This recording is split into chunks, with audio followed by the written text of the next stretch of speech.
Welcome back to Goosebump on the Midnight series, where the most terrifying haunted stories are told. Today, we'll listen to a new story called The Black Rose Music Box. Let's listen together and guess where the story will lead and how it will end on tonight's Horror Stories channel. Please support the channel by like the video if you enjoyed it. Comment with your thoughts on the story and its ending. Share this video with your friends and family. Subscribe and hit the notification bell so you don't miss the next thrilling horror story. Thank you all for your support. The scent of damp pine and the earthy smell characteristic of Sylvan Crest flooded Caleb's senses the moment he stepped off the night bus. It was a fragrance both foreign and familiar, as if it had been waiting for him for a very long time in some forgotten corner of his memory. A milk-thick fog, the renowned specialty of this highland city, swallowed the pale yellow glows from the few sparse streetlights, making the space feel dense and surreal. The mist clung to the old pine branches, gathering into heavy droplets that fell onto the cold asphalt, creating solitary, tapping sounds in the dead of night. Caleb pulled the collar of his wool coat higher, an old habit whenever he felt uneasy. The biting cold of Sylvan Crest seeped through the layers of fabric, a dry, sharp chill, completely different from the year-round humid heat of Newstone City, which he had just left. Newstone, the city of hurried lives, of lights that never went out, and of the memories he was always trying to escape. He hadn't come here for tourism, nor to find romance in the city's dreamy facade. He came for work, or rather, he came to run away. Caleb's restoration workshop, a small space he rented, was tucked away deep in a steep alley off Kingsway Drive, the former basement of an old French colonial villa. The owners, an elderly couple who had settled abroad, kept the villa only as a memento and almost never returned. They rented out the basement cheaply, as long as the tenant maintained the quiet and didn't disturb the soul of the house. Caleb accepted without a moment's hesitation. He needed the silence. The place was damp and cold, the air constantly tinged with the smell of moss and rotting wood. But to Caleb, it was perfect. The near absolute silence, only occasionally broken by the wind whistling through the pines on the hillside, allowed him to focus entirely on his work. Restoring artifacts was an art that demanded extreme patience and meticulousness, a silent dialogue with the past. Every scratch on a wooden surface, every loose metal joint was a story, a witness to time. And Caleb, with his hands and specialized tools, was the one who listened to and mended those stories. He found peace in fixing broken things, a way to atone for something he couldn't fix in his own past. It had been 3 days since he received the call from Mrs. Vance. The woman's voice on the other end of the line was elegant but tinged with a distant sorrow, a kind of sadness that had seeped into her very bones, not just a fleeting pain. It was like an echo from a deep, cold, bottomless well. She introduced herself as the owner of Serenity Manor, one of the most famous old mansions in Sylvan Crest, and she had a family heirloom that needed restoration. A music box. "It's very important to my family, Mr. Caleb," Mrs. Vance had said over the phone, her voice trembling slightly, as if the very name of the object was enough to stir some pain. "More important than anything else. I've inquired at many places, but you were the most highly recommended. They say you have special hands, that you can heal dead objects." Caleb didn't like that phrasing. He didn't heal, he restored. He returned an object to its original form, he didn't breathe life into it. Breathing life into things was the work of God, or the devil. He was just a craftsman. But he didn't object. A good contract in Sylvan Crest was a chance to temporarily escape the suffocation of the big city and, more importantly, to escape the memories that lay in wait to devour him during his sleepless nights. Memories of fire. of the acrid smell of burnt flesh and a scream cut short. Memories of his own helpless hands. Today was the appointment. Caleb arranged his workbench, an almost religious ritual. Chisels, carving knives, clamps, soft bristled brushes, and jars of chemicals were placed in neat order, each with its own designated spot. He liked order. Order brought a sense of security, a feeling that things were still under control. When the outside world was in chaos, at least the small world on his workbench followed a law he himself had established. He glanced at his hands. Long, slender fingers, with a few small scars from slips of the knife. They were the medals of his profession, the marks of dedication. These hands were all he had. They were his tools, his salvation, his means of penance for a past no one knew, a sin he bore alone. A small brass bell hanging outside the door chimed softly, its clear sound breaking the heavy silence of the basement. Mrs. Vance had arrived. The woman who entered Caleb's workshop brought a gust of cold air with her. She wore a charcoal gray woolen cloak and a moss-green silk scarf, her hair swept up in a bun that revealed an intelligent forehead and deep, dark eyes. Those eyes were like two still lakes on a windless day, hiding immeasurable secrets beneath their surface. She had the air of someone accustomed to giving orders, yet her posture held a hint of resignation, of weariness, as if she carried an invisible burden on her shoulders. Following her was a silent man, probably her driver. He was tall, dressed in a well-fitted black suit, his face expressionless, and he held a wooden box wrapped in red velvet with a reverence that suggested he was carrying a sacred relic. "Hello, Mr. Caleb," Mrs. Vance said, her voice identical to how it was on the phone, elegant yet distant. "Thank you for accepting." "Please, have a seat," Caleb said, his voice flat and emotionless as he gestured to the single wooden chair for guests. It was an old chair he had restored himself, simple but sturdy. "Is this the item to be restored?" he asked, his gaze shifting to the velvet-wrapped box in the driver's hands. Mrs. Vance nodded. The driver carefully placed the box on Caleb's workbench, then retreated silently to a corner of the room, standing with his arms crossed, a quiet but watchful shadow. Caleb unwrapped the red velvet. The fabric was soft and cold, its red hue like that of dried blood. Before him sat a music box made of ebony, glossy black and frigid to the touch. It wasn't very large, about the size of a thick dictionary.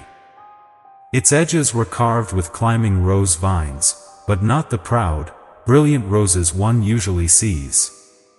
These roses had unusually sharp thorns, their petals drooped mournfully, and on closer inspection, one could see the leaves looked as if they were withering, writhing in silent agony. In the very center of the lid was an exquisitely inlaid mother-of-pearl black rose, but the nacre had yellowed and chipped in places, like a scar on a beautiful face. The entire box exuded a bewitching beauty, a beauty of decay, of a sorrow preserved through centuries. "It hasn't played a note in decades," Mrs. Vance said, her eyes fixed on the box. Her voice carried a sense of regret, but also, it seemed, a hint of relief. "And as you can see, the lacquer is cracked, and the wood has a few splits." Caleb put on white gloves, a professional habit to protect the artifact from the sweat and oil on his skin, and also to create a safe distance between himself and the object's story. He gently lifted the box, feeling its weight. Ebony was a precious, dense wood, but this box seemed heavier than its size would suggest, as if it contained not just a metal mechanism but also the weight of bygone years. He turned it over, searching for a maker's mark or year of creation, but there was nothing, only a smooth, cold wooden surface. He gave it a slight shake. A very faint rattle came from within, like something had come loose, a fragment of memory. "May I open it?" he asked, his eyes still on the clasp. Mrs. Vance flinched, a strange fear flashing in her eyes before it was quickly concealed. The fear was there for only a moment, but Caleb saw it. "Of course," she replied, her voice slightly strained. "That is why I came to you." Caleb found the small, tarnished silver clasp, designed in the shape of a rose thorn.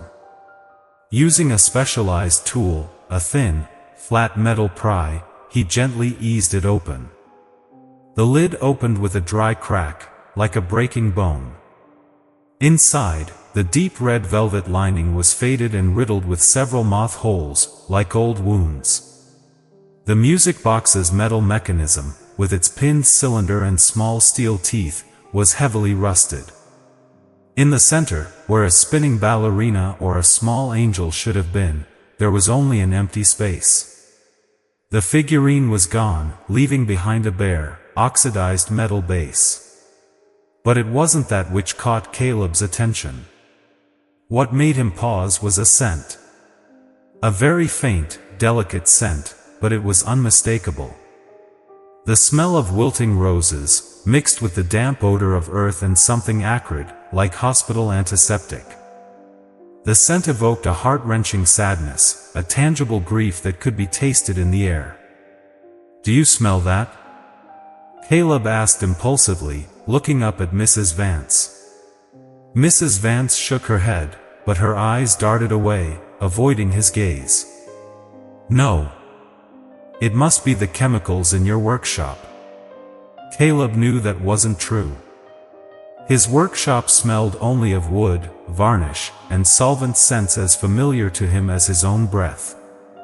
This smell was entirely different. It was as if it came from another world, another time. It was the scent of memory, the scent of loss. He carefully examined the brass cylinder. Tiny pins were arranged densely, forming an invisible score. He tried to turn the gear gently by hand. The mechanism protested with a series of creaks, like an old creature awakened from a long slumber. Then, a few of the steel teeth vibrated, producing several disjointed, forlorn notes. That melody. It wasn't a cheerful tune or a gentle lullaby. It was mournful, sorrowful, like a suppressed sob, like the sigh of a soul that could not find peace. Just a few notes were enough for a sense of unease to creep into Caleb's mind. The melody had a strange power. It seemed to make the air in the basement grow heavy. "What is this melody?" he asked, his voice low. "I don't know," Mrs. Vance replied, her voice barely a whisper. "No one has heard it in its entirety in my lifetime." Caleb fell silent. He could feel Mrs. Vance's eyes fixed on his every move, a gaze that held both hope and an unnameable fear. This woman didn't just want an old item fixed. She was looking for something else. Or running from something. This music box wasn't just an artifact. It was a vessel. "I'll take the job," he finally said, breaking the tense silence. "It will take about 2 weeks to assess the full extent of the damage and devise a restoration plan. I'll need to disassemble the entire mechanism." "Do whatever you think is necessary," Mrs. Vance said, standing up, her demeanor seemingly lighter. "Cost is not an issue. Just be careful. It's very fragile." Caleb nodded. He understood the fragility of objects. But he had a feeling Mrs. Vance's warning was not just about the box's physical condition. After Mrs. Vance and her driver left, returning the workshop to its usual silence, Caleb sat alone with the music box. The fog outside seemed to have thickened, seeping through the crack under the door, carrying its damp chill. He looked at the mother-of-pearl black rose on the lid. Under the workshop's yellow light, the rose seemed to stare back at him, its withered petals holding a silent secret, a curse waiting to be deciphered. He decided to start work immediately. The sooner he finished, the sooner he could leave this foggy city, leave behind the unsettling feelings it brought. He reached for a small pair of pliers, preparing to remove the first screw from the mechanism. The moment the pliers touched the rusted screw, a sudden, icy draft swept in from the doorway, though he was sure he had closed it tightly. The overhead lamp swayed, casting dancing shadows on the walls that stretched and shrank like living things. And then he heard it. A whisper. So faint, like the wind whistling through a crack. But it wasn't the wind. It was a voice. A woman's voice, weary and sad. "Don't." Caleb flinched, jumping to his feet, his heart racing. He looked around. The workshop was empty. Just him and the silent objects. He shook his head, trying to reassure himself. It had to be fatigue from the long trip, the intense quiet of the space playing tricks on his ears. He'd experienced similar things during his long, sleepless nights. He sat back down, took a deep breath, and tried to refocus on his work. It was the only way he knew to banish the ghosts in his mind. He brought the pliers toward the screw again. "Don't open it." This time, the whisper was clearer, right beside his ear. Cold. Pleading. A desperate entreaty from somewhere far away. Caleb threw the pliers onto the table. The metallic clatter echoed dryly in the silence. His heart pounded in his chest. This was not his imagination. A chill that had nothing to do with the weather ran down his spine. He slowly turned his head, peering into the deep shadows in the corner of the workshop, where drop cloths draped over furniture formed strange shapes, like figures sitting motionless. There was nothing there. But he knew. He was no longer alone. There was a third presence in this basement. A presence that had been here for a very long time, awakened by the arrival of the music box. And it did not want him to continue his work. The following nights in Sylvan Crest passed in a strange mixture of intense focus and a gnawing unease. The initial panic from the whisper had gradually subsided, replaced by a cold vigilance, a survival instinct honed by years of living alone with the ghosts of his own mind. Caleb had checked every corner of the basement. The tiny ventilation window near the ceiling was bolted shut with a rusty iron bar. The heavy oak door had no gaps large enough for a draft to create a sound so much like a voice. He convinced himself it was a product of exhaustion, the unfamiliar space, and the obsessions of his own past. Yet, a deep part of him, the rational and logical part he always trusted, knew he was lying to himself. Still, he decided to continue the work. Giving up was not an option. This contract wasn't just about money, it was a test. If he ran from an indistinct whisper, he would forever be the man who ran from the memory of that long-ago fire. So, by day, Caleb immersed himself in his work. He carefully disassembled each part of the music box, taking notes, photographs, and methodically cataloging them. He placed every tiny screw and gear into carefully labeled plastic containers. He treated the rusted metal mechanism with a specialized solution, soaking the parts in glass trays, watching the reddish-brown rust slowly dissolve to reveal the coppery metal beneath. He filled the cracks in the wooden case with a mixture of ebony dust and a special adhesive, a formula he had spent years perfecting. He painstakingly cleaned every detail of the carved roses, using a soft bristled brush and bamboo picks to remove decades of accumulated grime from every leaf and petal. The absolute precision required by the work helped to temporarily banish his wandering thoughts. Under the bright light of his workbench, everything was clear, tangible, and reparable. The world of metal rods, gears, and wood grain followed the laws of physics, leaving no room for disembodied whispers or ghostly scents. This was his world, a place where he was master, where order reigned. But when night fell, when the fog blanketed the window and the mountain chill seeped into the very bricks of the basement, Caleb's rational world began to crack. The strange sounds became a part of his nights. A rattling on the roof, though no trees were close enough for branches to brush against it. The creak of floorboards on the level above, as if someone were pacing back and forth, though he knew the villa was unoccupied. He had gone to check for himself during the day. The upper floor was empty, furniture shrouded in white cloths, a thick layer of dust covering everything, with no signs of life. And then there was the whisper. It was no longer as clear as the first time, but had become fleeting, ambiguous, sometimes blending with the wind, other times seeming to emanate from the music box itself, which lay silent on his bench, its mechanism completely disassembled. He began to lose sleep. Every time he closed his eyes, the image of the black rose on the lid would appear, its petals seeming to slowly unfurl in the darkness. And that melody, the mournful tune of just a few disjointed notes, replayed endlessly in his head, a ghostly, unending refrain. It became an earworm, burrowing into his mind, gnawing away at his peace. He tried searching for it online, replaying the few notes on a piano app, but found nothing. It was a non-existent melody, a private score belonging only to the box and the sorrow it contained.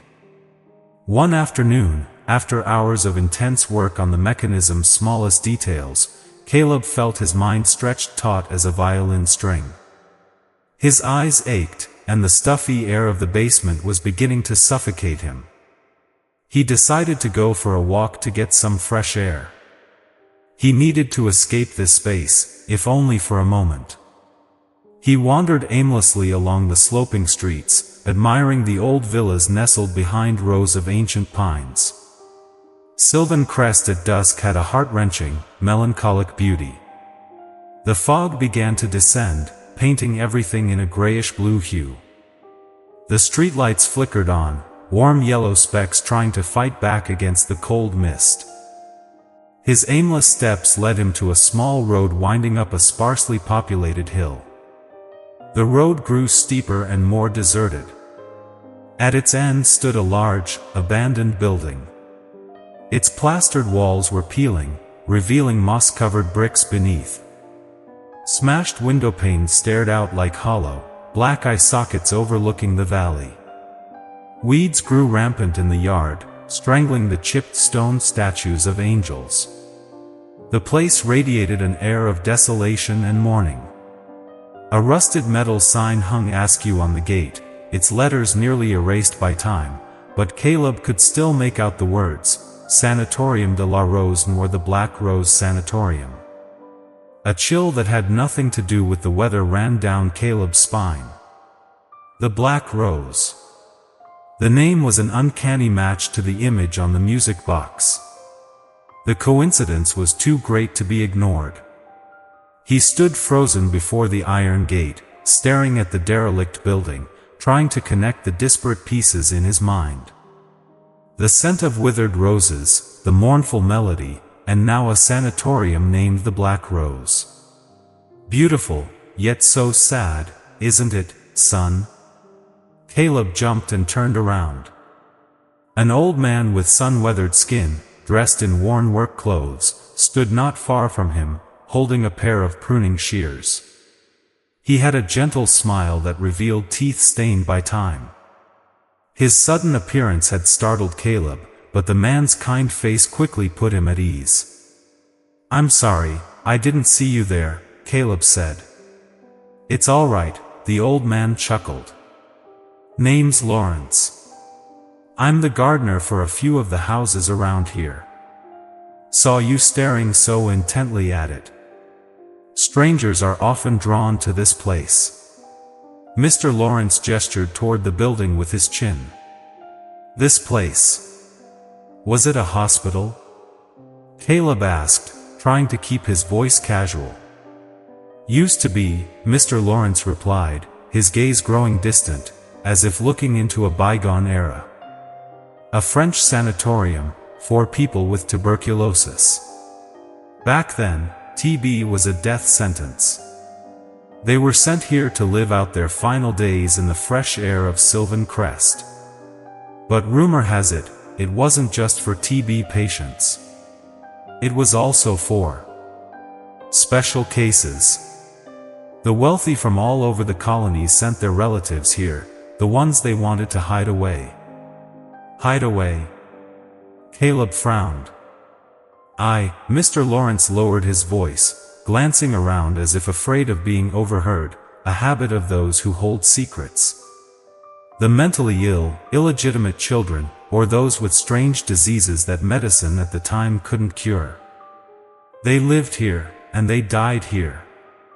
People say that at night, you can still hear coughing and moaning echoing from that building. Their souls never left. Caleb swallowed hard.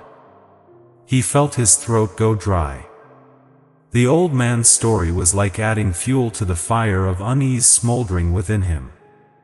The Black Rose. Why that name? The legend says that the first owner of the sanatorium, a French matron named Isabelle, was very fond of a rare breed of black rose. She brought it over from Europe and planted a whole garden of them out back, Mr. Lawrence said, pointing toward the rear of the building. But that rose was strange.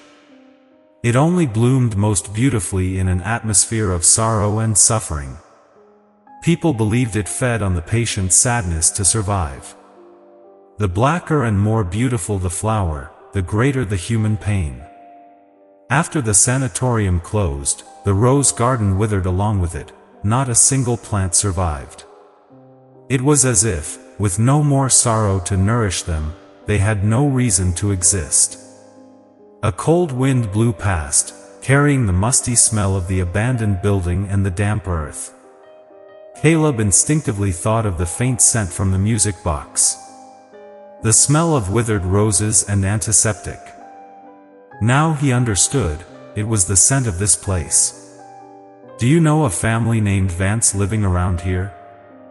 Caleb blurted out, his curiosity overcoming his caution. Mr. Lawrence's eyes showed a flicker of surprise, then turned searching. The Vances at Serenity Manor at the foot of the hill? Of course, I know them.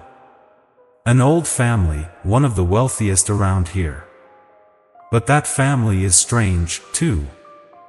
Their people just quietly pass away, always the young ones. People whisper nasty rumors about them, about some curse. Mr. Lawrence suddenly stopped, shaking his head as if he'd said too much. Well, it's their business, not ours to talk about. You're an outsider here for work, son. Don't get too curious, or you'll bring trouble upon yourself. There are some doors that are best left unopened. With that, Mr. Lawrence bid Caleb farewell and walked down the slope, his figure quickly blending into the thickening fog.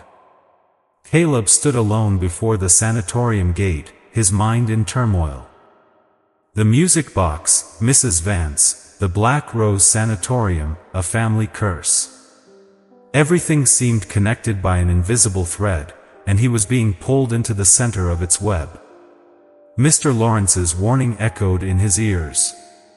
But curiosity, an inherent trait of his profession, and some vague, driving impulse, won out.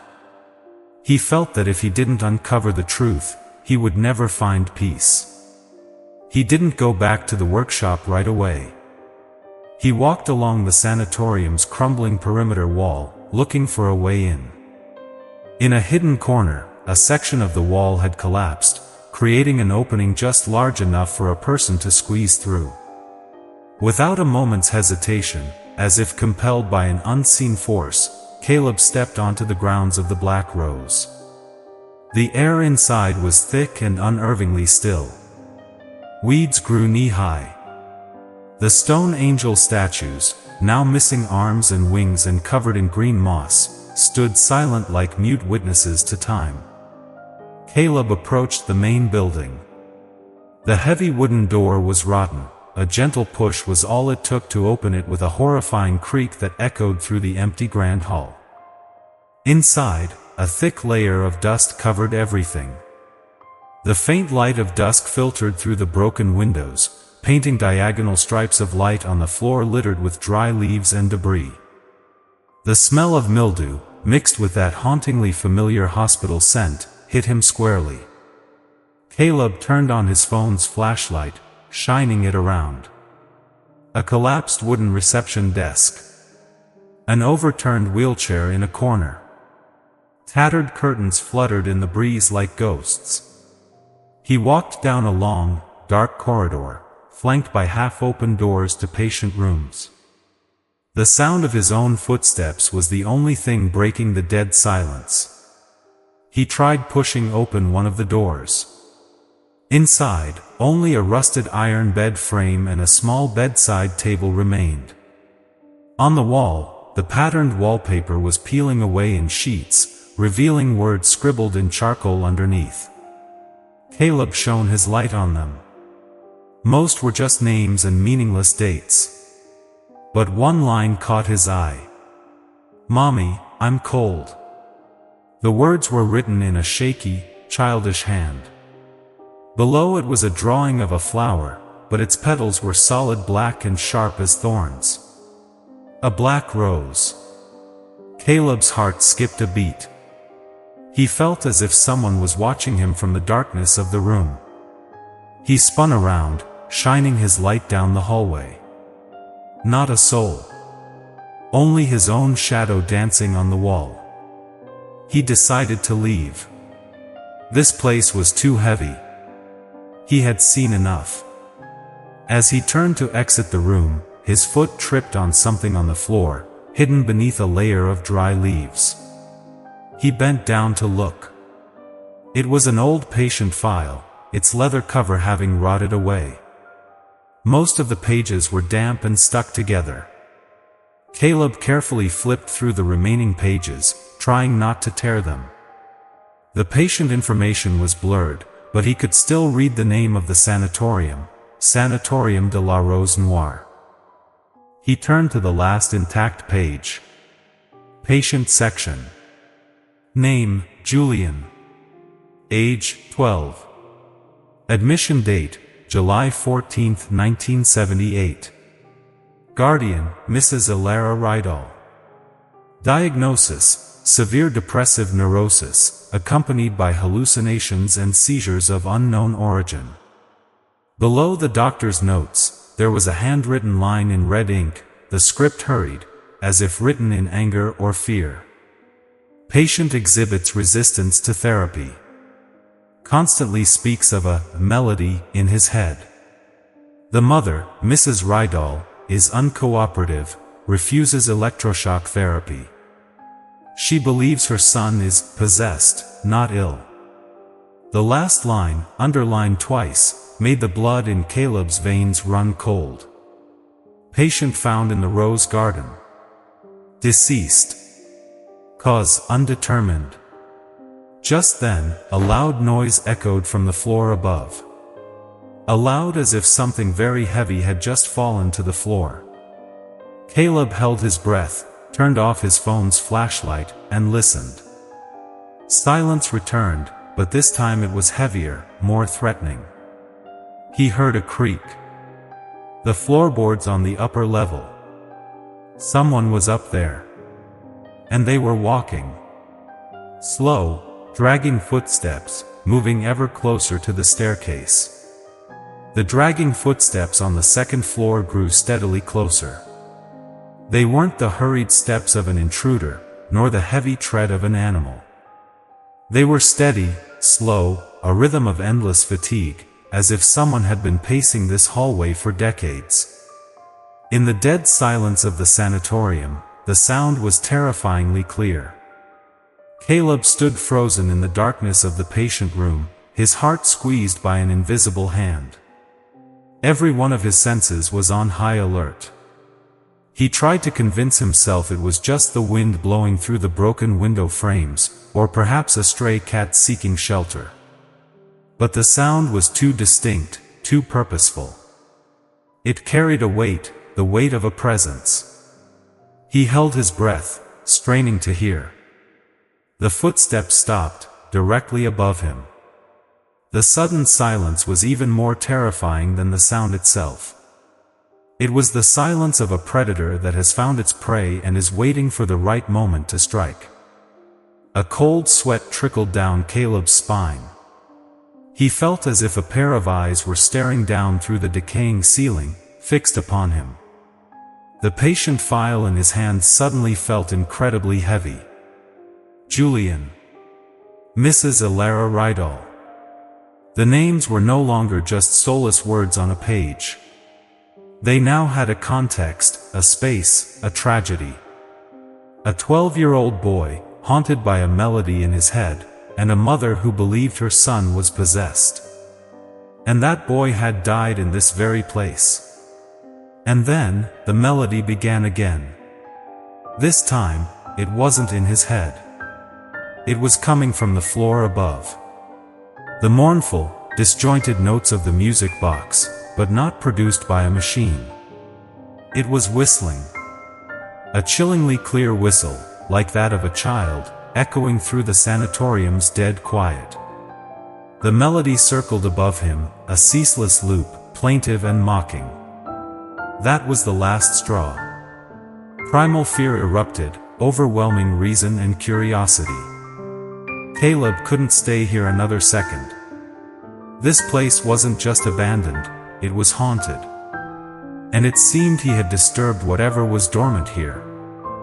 He shoved the patient file inside his jacket, turned, and bolted from the room. He didn't dare look up at the staircase, where he felt a small figure was standing in the shadows, looking down. He just ran, head down, along the dark corridor toward the exit.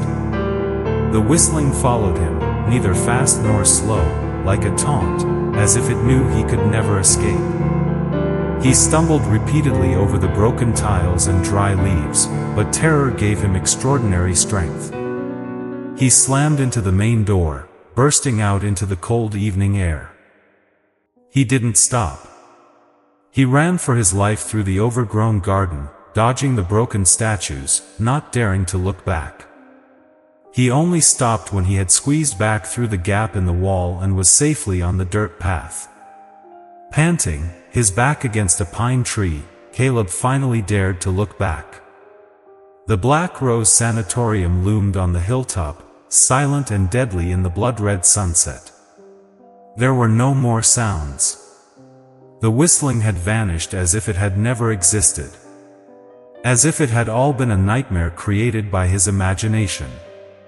But the patient file bulging inside his jacket was proof that it had all been real. Caleb stumbled down the hill, his mind in chaos. He didn't go back to the workshop. The thought of returning to that damp basement, where the cursed music box awaited, made him shudder. He went straight to a small coffee shop by Mirror Lake, ordering a strong black coffee.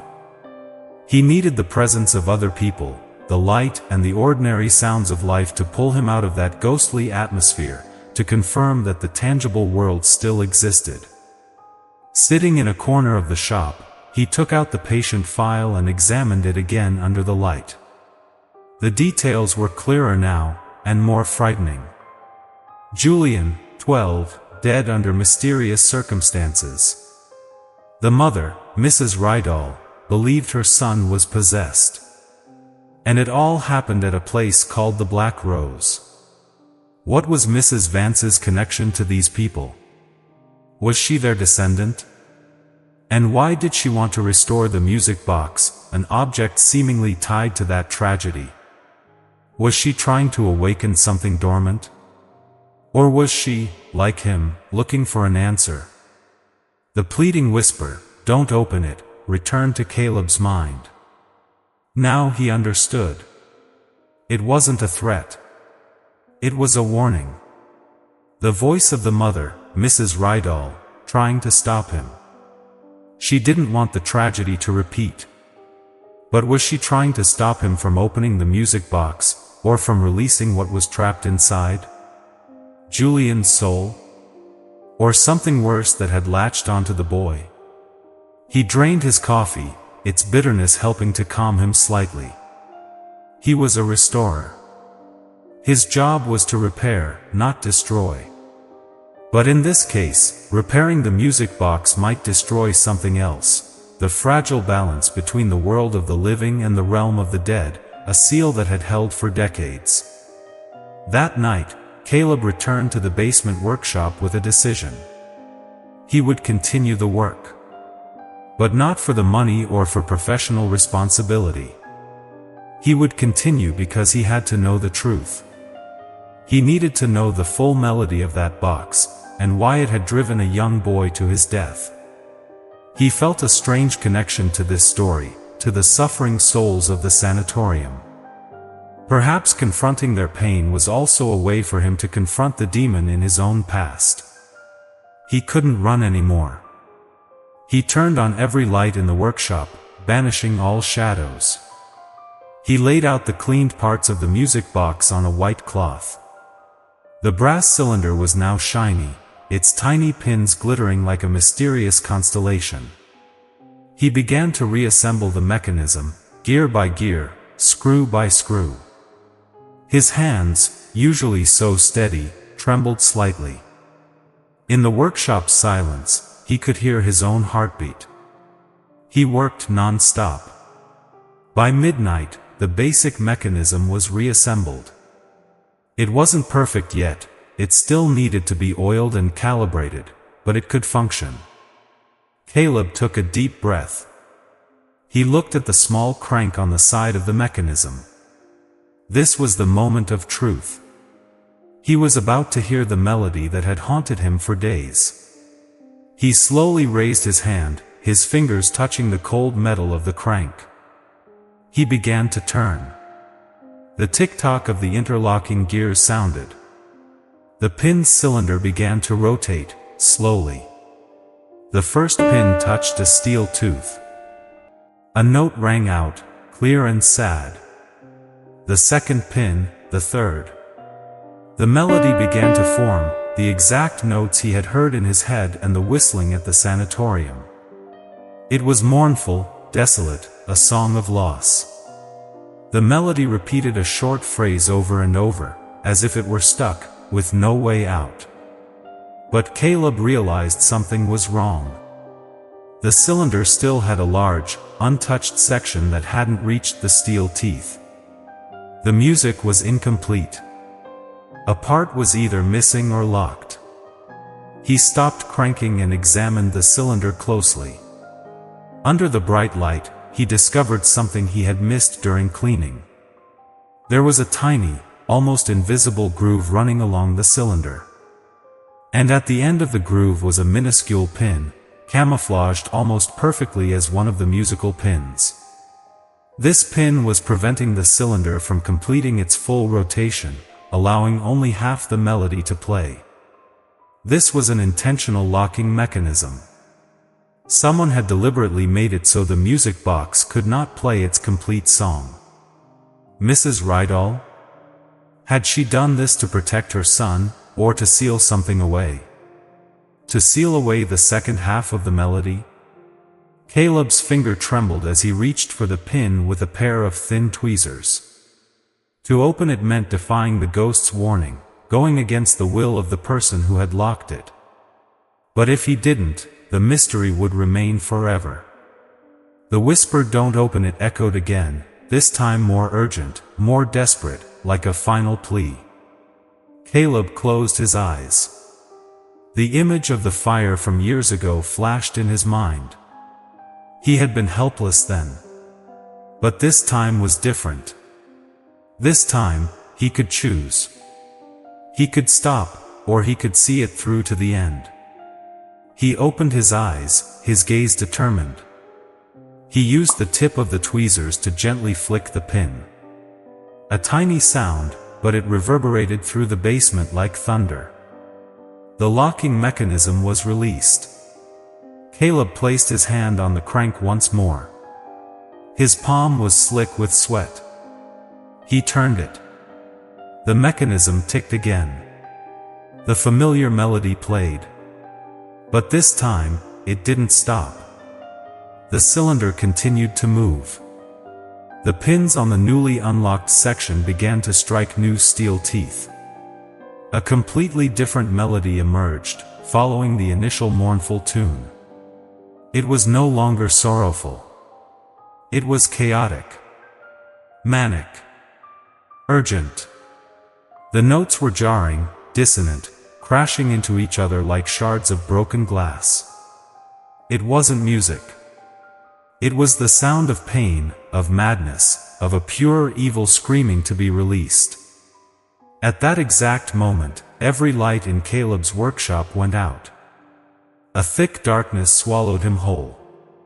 And in that darkness, from the music box's mechanism itself, a voice spoke. Not the mother's whisper, but the giggling of a child. Then it sounded from behind him, so close he could feel a cold breath on the back of his neck. He sensed a presence. Something small and nimble, darting around him in the dark. A cold draft swept past his leg, as if a child had just run by. "Who's there?" Caleb shouted, his voice cracking with fear, echoing off the silent walls. "What are you?" The laughter stopped. The abrupt silence was even more terrifying. Caleb held his breath, listening.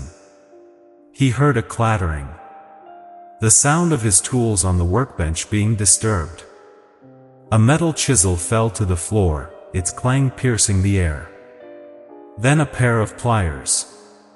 Then an entire box of screws was swept aside, hundreds of tiny screws raining down onto the floor with a horrifying, rattling shower. The thing was destroying his space. It was turning his order into chaos. It was mocking his work, mocking his attempts to mend and repair. Caleb couldn't take it anymore. He crawled on the floor, his hands searching for the exit. His fingers found the cold metal of the doorknob.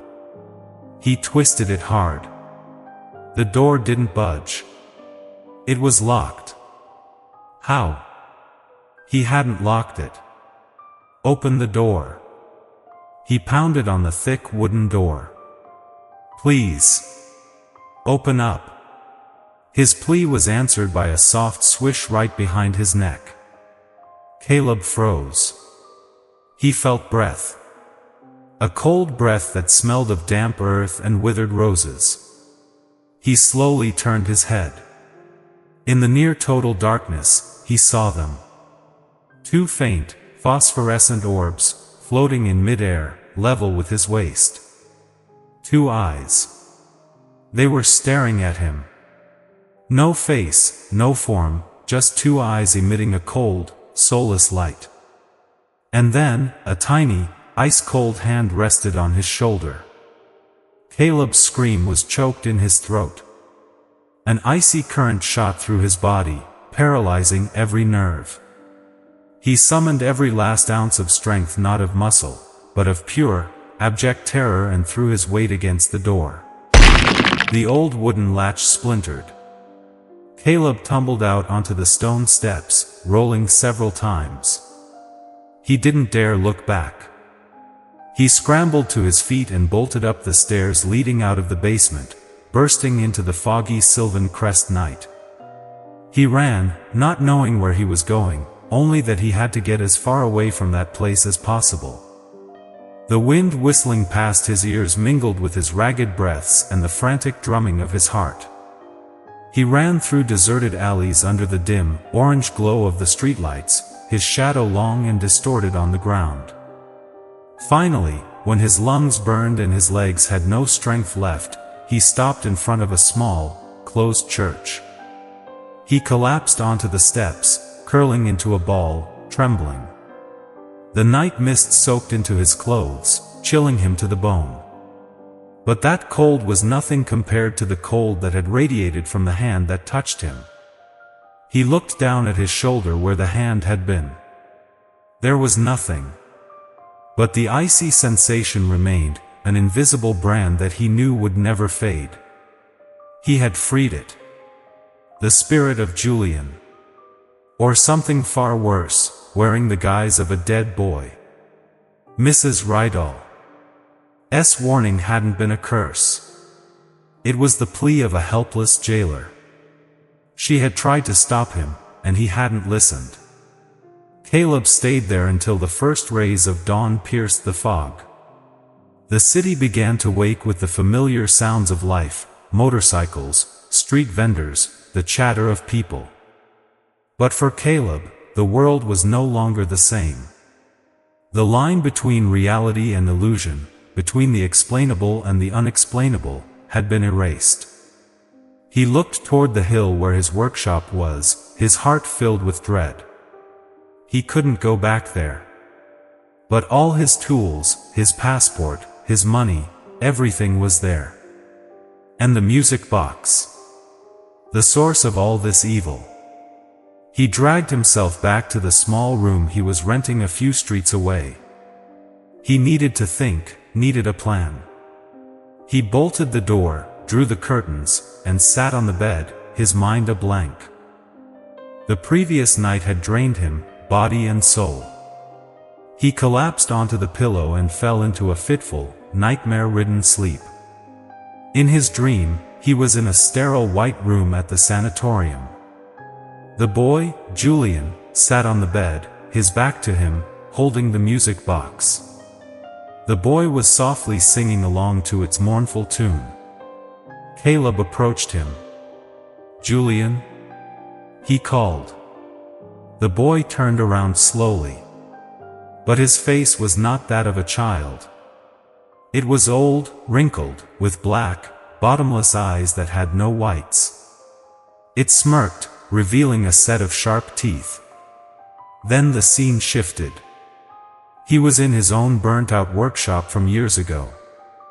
The smell of smoke and charred flesh filled the air. He heard the screams of his young apprentice. He saw a small hand waving from within the flames. He tried to rush in, but a wall of fire blocked him. Helpless. The pain tore through his chest. Julian's giggle echoed, mingling with the crackle of the fire. "You're just like me," its voice echoed in his head. "You let them die, too." Caleb woke with a start, drenched in cold sweat. It was late afternoon. The room was terrifyingly quiet. He looked out the window. The fog was beginning to descend again, like a shroud covering the city. He got up, went to the bathroom, and splashed cold water on his face. He looked in the mirror. His face was gaunt, haggard, his eyes bloodshot from lack of sleep and terror. He had to do something. He couldn't keep running. It knew his past. It would use it to torture him. He had to face Mrs. Vance. She was the one who gave him the box. She had to know something. As Caleb was putting on his jacket to leave, he froze. He looked at the windowpane, now fogged over with condensation. In the upper right corner of the glass, there was a mark. A mark that hadn't been there before. A tiny handprint. Printed clearly on the misty surface. It had followed him home. The handprint on the window was a cruel confirmation. Nowhere was safe. The entity Caleb had released was not confined by the basement walls. It had attached itself to him, an invisible yet palpable shadow, seeping into the safest corners of his life. The feeling of being watched became constant, a heavy pressure on his shoulders. Every creak of the floorboards, every shadow flickering at the edge of his vision made him jump. The meticulousness and focus, qualities that had made his name as a master restorer, had vanished. His hands, once his most precise instruments, began to suffer from uncontrollable tremors. He didn't dare return to the workshop. The thought of facing that darkness and that laugh again made his stomach clench. But he couldn't leave Sylvan Crest either. Everything he owned was trapped there.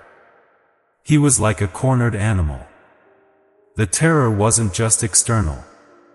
It began to invade his mind. The nightmares grew worse, more vivid. He dreamed not only of the fire but also of being a patient in the Black Rose Sanatorium. He saw himself strapped to a bed, as a doctor with his own face prepared a syringe filled with a black liquid. Beside the bed, the boy Julian stood, smiling and whistling the music box's maddening tune. It whispered his darkest secrets, fears he had never dared to voice, amplifying his guilt over the past until it became unbearable. During the day, hallucinations began. Walking down the street, he would catch a glimpse of a child in an old patient's uniform ducking into an alley. When he looked into a puddle of rainwater, his reflection would sometimes distort into Julian's smirk. The scent of withered roses and antiseptic clung to him wherever he went. He lost weight rapidly, the dark circles under his eyes deepening. He knew he was on the verge of a breakdown. If he didn't do something, he would go mad, or worse, become another special case like the boy Julian. He had only two leads, Mrs. Vance and Mr. Lawrence. Pride and his initial self-preservation instinct had made him want to go it alone. But now, with his very survival at stake, he had no other choice. He decided to go to Mrs. Vance first. She had started all of this. She had to be held accountable. Serenity Manor sat on a gentle hill overlooking the valley. It was a stunning piece of French colonial architecture, with white walls, a red-tiled roof, and a meticulously manicured garden. But as Caleb stood before the tall iron gates, all he felt was a cold, distant emptiness. Its beauty was the beauty of a mausoleum, perfect and lifeless. He rang the bell. A moment later, the same driver from before opened the gate. He looked Caleb over with a suspicious, unfriendly gaze but let him in. Caleb was led into a vast living room. The furniture consisted of expensive antiques, arranged perfectly. The air was so still he could hear the ticking of a large grandfather clock in the corner. Everything was clean, tidy, yet devoid of human warmth. Mrs. Vance descended the staircase. Today she wore a black silk dress, which accentuated her pale skin and mournful expression. "Mr. Caleb," she said, her voice showing no surprise. "I knew you would come. You know what happened, don't you?" Caleb went straight to the point, his voice hoarse with anger and fear. "That music box. It's not a keepsake. It's a prison. And you tricked me into opening it." Mrs. Vance gestured for the driver to leave. She walked slowly to the window, looking out at the garden where white roses were in full bloom. "I did not trick you," she said, her voice terrifyingly calm. "I simply didn't tell you the whole truth. I didn't think it would be so strong." "So strong? It nearly killed me. It's haunting me. What the hell is it?" Mrs. Vance turned, her eyes looking directly at Caleb. For the first time, he saw not only sadness in those eyes, but also a cold determination. "It is the spirit of Julian, my ancestor," she began, her voice as flat as someone reciting a memorized story. "The boy had an unhappy childhood. People said he was ill, but my family believed he was simply a sensitive soul, wounded by this world. When he passed away at the sanatorium, his spirit could not move on. It became trapped in the music box, the object he loved most." She paused, watching Caleb's reaction. "My family has passed the box down through generations, with the belief that one day, upon meeting someone with a kind heart and gifted hands, that person could heal the box. When the box is perfectly restored, returned to its original beauty, Julian's spirit will also be soothed and find peace." The story sounded plausible, a romantic family tragedy. But Caleb didn't buy it. It was too simple, too clean compared to the evil he had faced. Then what was that laugh? The eyes in the darkness? The ice-cold hand? That doesn't belong to a soul that needs soothing. Tears began to well up in Mrs. Vance's eyes. A single tear rolled down her cheek. It was a perfect performance. I don't know, she sobbed. Perhaps the boy's spirit has been imprisoned for so long that it has become angry. Mr. Caleb, I'm begging you. Please go back and finish the job. Restore it perfectly. Polish the ebony case, make that black rose look new again. Make its melody pure and clear. Perhaps then, beauty can tame its anger. It's my only hope, the hope of my entire family. I will pay you 5 times the agreed upon amount. Caleb stood there, his mind in a turmoil. Part of him wanted to scream at this deceitful woman. But another part, the rational side clinging to a sliver of hope, wavered. What if she was telling the truth? What if finishing the box really was the only way to end this nightmare? He had no other choice. He couldn't run. He had to go back to the workshop. I need assurances, Caleb said, his voice less tense. I need to know everything about it. About the mother, Elara. About Julian's death. I will show you the family records, the journals, Mrs. Vance replied quickly, as if afraid he would change his mind. Everything I know. Just promise me you will finish it. Caleb was silent for a long moment, then nodded reluctantly. He left Serenity Manor with a thin folder of documents and a check with a staggering number of zeros.